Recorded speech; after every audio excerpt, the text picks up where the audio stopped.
موعد مباراة ريال مدريد المقبلة في الدوري الإسباني، وسوف تكون مواجهة ريال مدريد المقبلة أمام نظيره أتلتيكو مدريد في ديربي العاصمة الإسبانية مدريد، وذلك في قمة الجولة السابعة من الدوري الإسباني.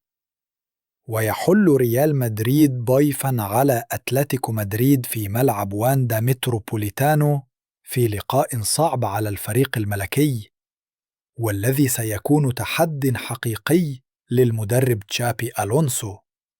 مباراة ريال مدريد أمام أتلتيكو مدريد سوف تقام يوم السبت المقبل في تمام الساعة 5:15 عصراً بتوقيت السعودية ومصر، والساعة 6:15 مساءً بتوقيت أبو ظبي، في لقاء سينتظره عشاق الدوري الإسباني.